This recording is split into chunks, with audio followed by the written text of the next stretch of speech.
Before we begin, we must understand what we are up against.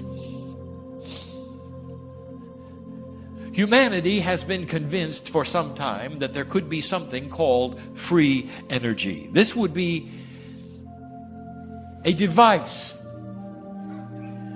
that would be able to sustain itself literally without fuel.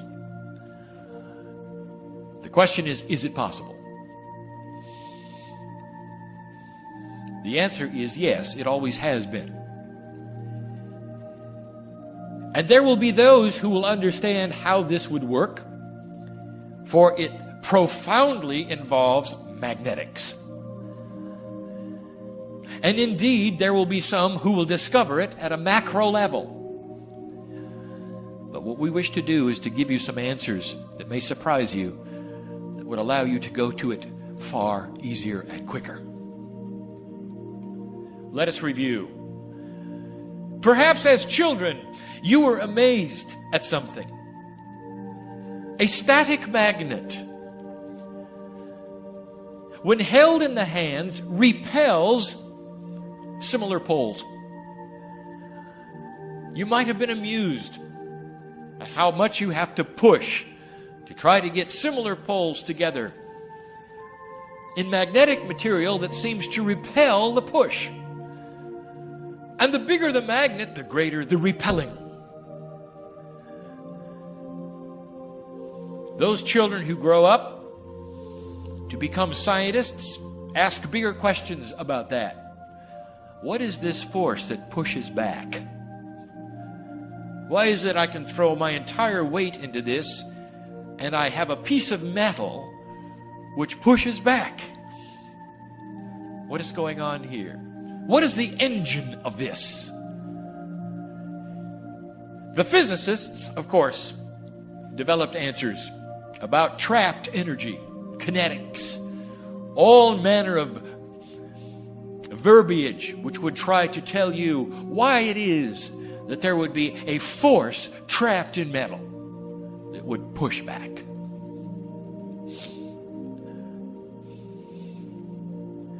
None of them are correct.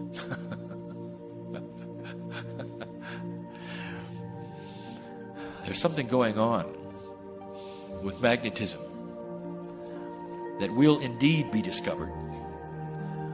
It is a layer of interdimensionality which you are now just broaching. It is not definable in 4 dimensions. It is not even part of your 4-dimensional physics, why it pushes back. But then those scientists went on to think, what if we could get magnets to push against magnets? If we design something clever, maybe the magnets could push against themselves and we could use this energy in a circle, a machine. Magnets with magnets. Use this incredible pushing back force to push and pull by itself. This then is the simplified way that science first started to think about free energy. Now, if you talk to a physicist, you will discover it isn't possible. There's always what we would call the trade-off, what you might call paying the piper. There is always something that's going to interfere with free energy. I'll tell you what it is. 4D physics. The restriction you find yourself in. That's the answer. But now you know the puzzle. And perhaps we've explained it in a way that you could understand. And the reason it never worked is manyfold.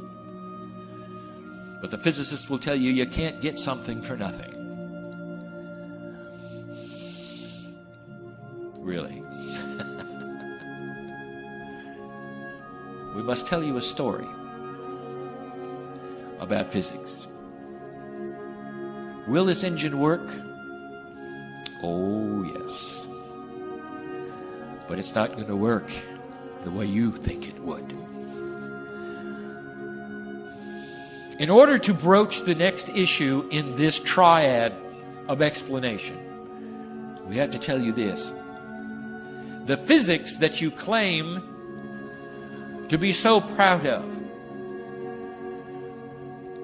has what you wish to have called a consistency. That is, when you find a postulate that proves itself 100% in your real 4D world, you have this propensity to then extrapolate from that rules that you apply to the entire universe no matter what.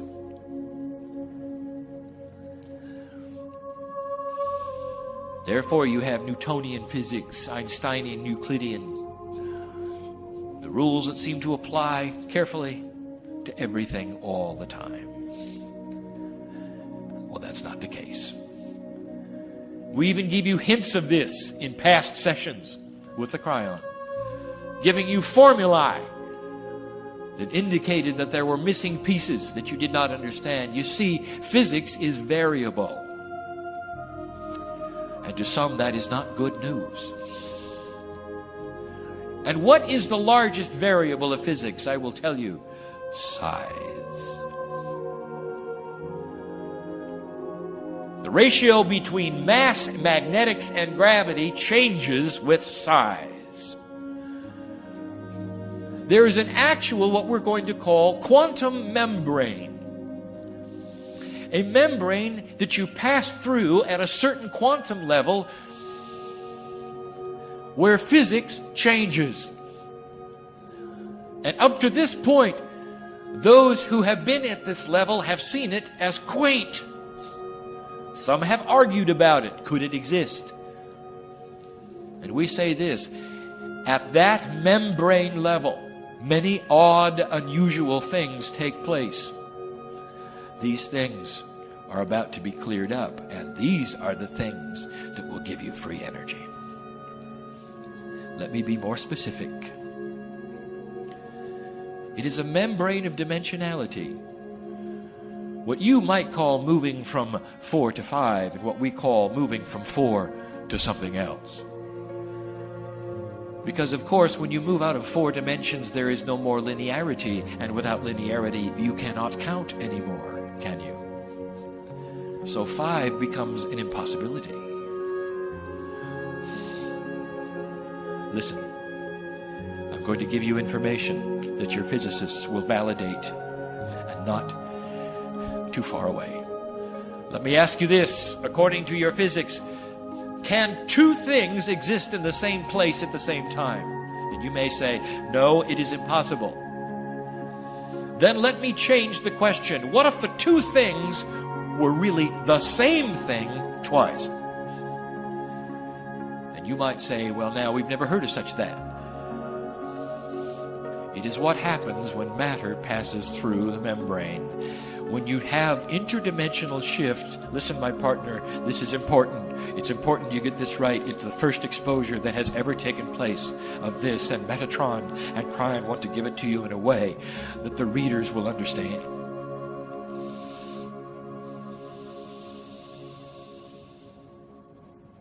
When matter passes through the membrane, there is an infinitesimal instant of time where the matter contains both polarities, positive and negative. It actually seems as though they are in the same place at the same time.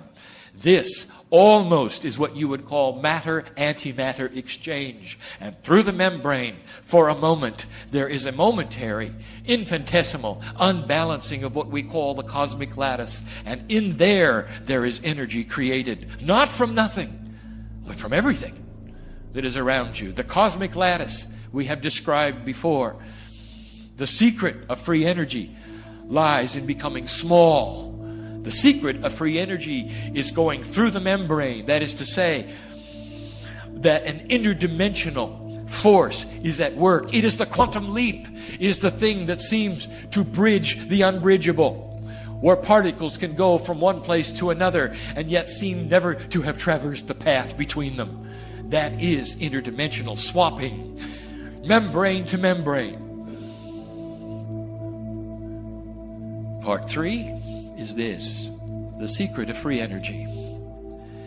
If you can make the machines small enough, and there are many of them, you can take advantage of what I have just given to you, which many are not understanding until this is absorbed.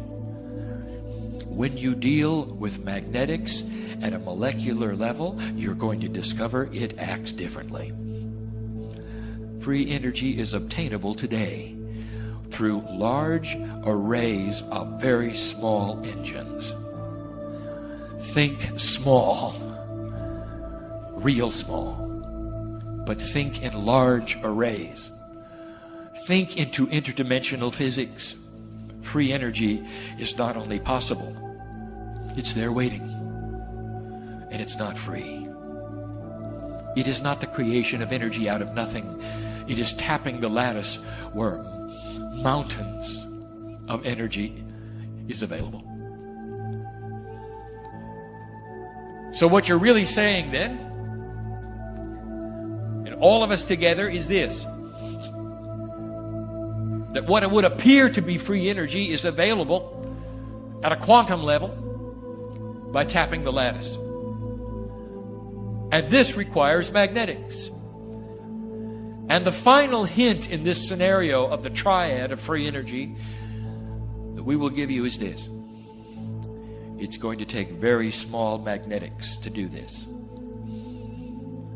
Don't forget that you can magnetize gas. And that is for the science.